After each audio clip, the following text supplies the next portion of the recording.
Hi, it's Ramsey Dewey over here in Shanghai, China. If you're new to the channel, I'm a mixed martial arts coach here in Shanghai and fight commentator for Kunlun Fight Combat League. Now, I've had a number of questions recently, and by number I mean 6 or 7 of you, asking about the fight between Cerrone and Connor McGregor, asking me to break it down for you. Now, the whole internet is chattering about those shoulder strikes that Connor did, and those were cool. Not going to take anything away from that. That is probably the first time we have seen in a main event shoulder strikes used to that kind of effect doing that kind of damage. Now, shoulder strikes in combat sports, I mean, it's been a staple of dirty boxing. Shoulder strikes can be used in a lot of different ways, but to do that type of damage, it's pretty rare. So, all the armchair experts of the internet telling you this is how to do it, just like Connor McGregor did. Yeah, take that with a grain of salt. What I want to talk about today is what happened before that shoulder strike. If you watch that fight in slow motion, watch the feet and the angle they gave you on television, that first angle, was not an ideal one because you couldn't see Connor's feet relative to Cerrone's. And this is something that always makes me angry when I see fights, when they don't show the fighter's feet, especially when I'm watching a fighter that I want to study the footwork of. For example, if I'm watching a Vasyl Lomachenko fight, I want to see that man's feet. I want to study his feet. I want to learn something from it. The great F word of fighting, footwork. It is used and abused by people who think they know what it means, but it doesn't mean what they think it means. Footwork is your feet, the position of your feet relative to your opponent's feet as you are executing any particular technique. So every technique relative to your opponent's technique at that particular time has its own particular footwork. Which is why it always upsets me when people watch something like a heavy bag video and say, oh, your footwork's good, oh, your footwork's no good. You don't know because you have zero context for what's happening there. Footwork. I actually am in my fighter stance here. Muay Thai correctly. 1 foot forward, 1 foot on the half degree. Footwork. In the opening of this fight, what happens? Cerrone takes a step forward. That single step sets the precedent for everything that comes next. Connor McGregor reacts to that step. He's not reacting to a punch. Remember, he's a counter puncher. But he's not reacting to a punch. He is reacting to what comes before a punch. A step. Putting yourself in position to do so. A counterpuncher, a good counterpuncher, reacts to the footwork. They're not watching the feet. They're watching the body, because you see the body move before the feet move. You see the body move before the hands move. And when Connor threw that counter punch, that counter straight left, he put everything into it. Watch this in slow motion. You can see he is throwing everything and the kitchen sink into that straight left hand. He is putting 100% of his stock into it, hoping to starch Cerrone within seconds of the bell of round 1. That was his plan A. Where did the shoulder strikes come in? Well, that's not even the plan B. If you watch what happens after that, the straight left comes out. Cerrone instinctively shoots under it, hoping for a takedown, going back to his training. Shoot under the punch coming at your head, right? Go for that takedown, but what happens? McGregor throws himself forward with that punch with so much power. Again, everything and the kitchen sink behind it. That when Cerrone comes down, he collides with the leg of Connor McGregor just above the knee, and you can see his face recoil, boom, in slow motion. Perhaps not a great deal of damage, but not what any wrestler hopes for when they shoot for a takedown, to get clubbed in the head with a leg at that speed with that much power behind it. Take a look at the position of the feet. We'll watch this from another angle. The position of the feet as Donald Cerrone took that first initial step. His hands still a little bit down, still coming out of the gate, but still taking that step forward. That caused McGregor to react, to attempt that counterpunch. McGregor's right foot on the outside of Cerrone's. If Cerrone fires a shot straight down the center, it will miss. But Cerrone is lined up perfectly down the center of Connor's most dangerous tool, his straight left hand. But again, having put everything into that strike, and failed with his plan A because, again, Cerrone shot under it, collided with the leg with such impact that Cerrone abandons his attempt to finish that double leg, slides up the body, gaining an underhook, taking that possibility of getting that nice frame to stuff the shot away from his opponent, Connor McGregor. McGregor does the next best thing. Gets a strong whizzer, strong overhook with his right arm, and frames with his left hand against the bicep of his opponent, pushing himself back. It's a common misconception that you need to sprawl all the way down to stuff a takedown. No, you need good frames. You need to get your hips back, and notice how Connor gets a bit of airtime, driving his weight down, driving his hips down, without going all the way down to the mat. This is a man who wants to remain on his feet throughout the fight, where he can use his most dangerous weapons. Why do we take fighters down in mixed martial arts? Why is that such a common trope in the sport of MMA? Why is it so emphasized in the sport of Brazilian Jiu-Jitsu? Why is it mandatory in the sport of wrestling to win in those sports, to take your opponent down? Well, think of it this way. Where are your most dangerous weapons? Where is most of your destructive power? Now, BJJ nerds are going to say, well, it's my rear naked choke, it's my armbar, it's my submissions. But no. Where is the destructive power to crush, to destroy, to cause damage? On the feet. Try this experiment. Get a big medicine ball. 10, 20 pounds, 10 kilos, something like that. Stand up. Throw it as far as you can. Now, lie down on your back. Throw it as far as you can from the back. Which one went farther? The standing one, right? Why? Because you have your whole body behind you. You have your legs under you. And a man like Connor McGregor, who understands how to use his legs under him, who understands how to use those falling steps, how to throw his body weight, everything, and the kitchen sink into his left hand.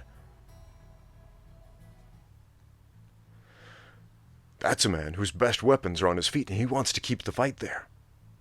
And so when they clinch, and he has that bicep frame, and he's got that overhook, not a deep one, but a shallow one, trying to keep some distance.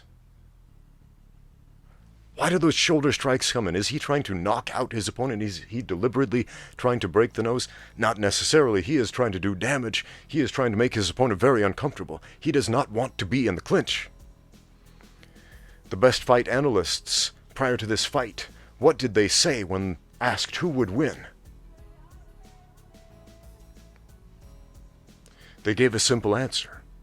The fight will go one of two ways.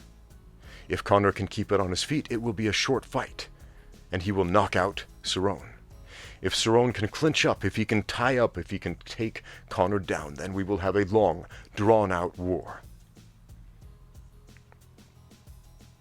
Connor did not want a long, drawn-out war. He wanted to finish the fight on his terms, as any good fighter does. So he desperately does what he can to get out of the clinch, to encourage his opponent to release that underhook. That's a dangerous underhook in the hands of Cowboy Cerrone. Watch his previously fights. Cerrone is an interesting case study because he is probably the most studied, as far as film studies go, fighter in the UFC on the current UFC roster. The man has had so many fights in the UFC, and he's currently fighting still. Film studies are such an integral part of the fight game, especially at this level. And a film study is not trying to pick apart what a fighter is doing wrong in their last fight. No. We are looking for patterns. And if you watch Donald Cerrone's whole career, you can see patterns. You can see where he is dangerous, where he is not. You can see how he generally reacts to certain types of pressure, how he generally reacts in certain situations. So he's at a distinct disadvantage in that regard to many other fighters who are not as well exposed, if you will.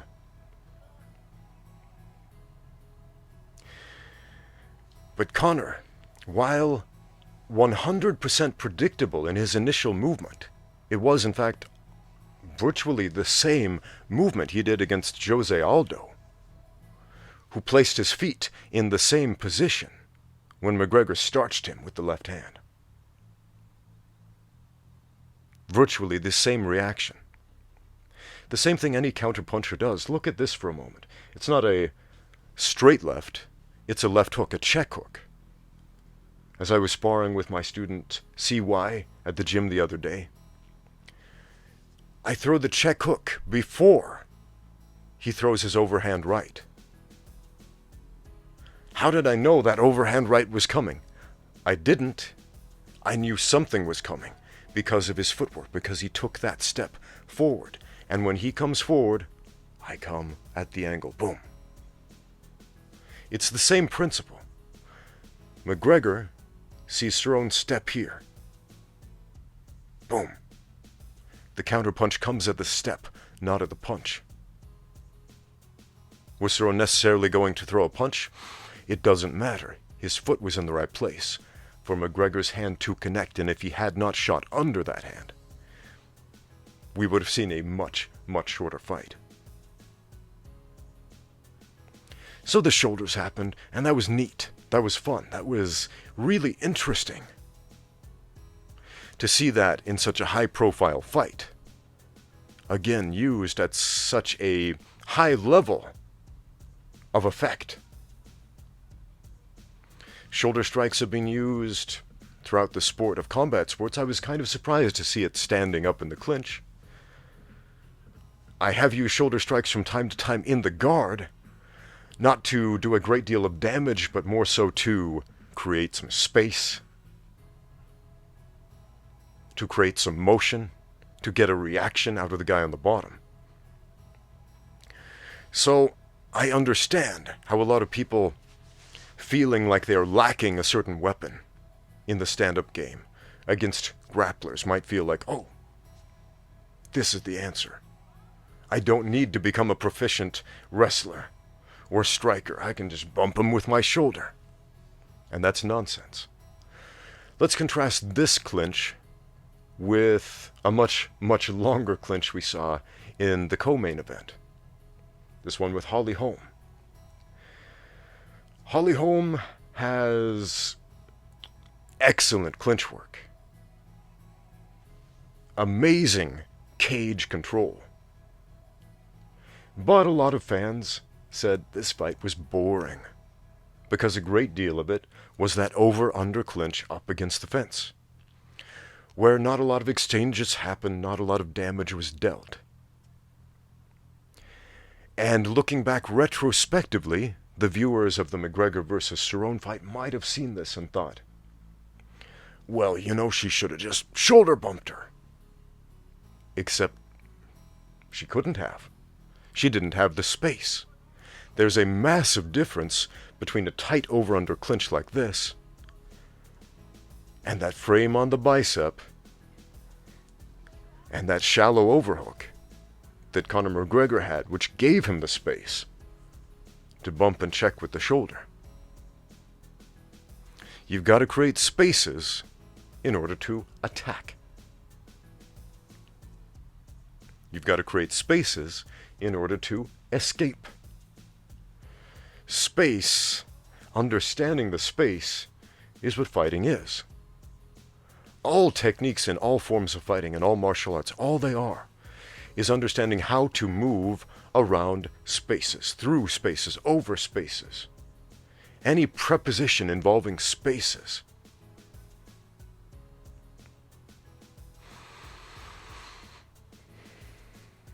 So the shoulders happen. Boom, boom. And then the camera angle switches and we kind of miss that knee. That knee that did a lot of damage. It may not have done that damage had it not been for those shoulder strikes busting up the nose and catching Cowboy by surprise. But watch that knee. Boom! Upside the head. Again, we largely missed it because the camera changed angle. And after that, Cowboy goes back to his instincts, and he does what he usually does at that particular distance. He throws a kick, leads with a kick. No big deal for Connor. He knows how to deal with that. At that distance, he sees it coming, and he throws back one of his own. Boom. And goes to work, finishes the fight with surgical ground and pound. Boom, boom, boom. And it's all over. Some people are quite excited, some are quite disappointed that it was so short. But remember what the experts were saying, it's either going to be a very short and quick knockout, if Connor can keep it up on his feet, which he so desperately tried to do and succeeded at. Or something long, drawn out, and grinding.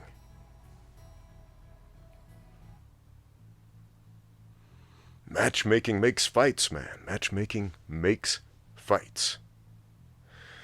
One of the greatest fights I ever saw was between possibly two of the worst fighters.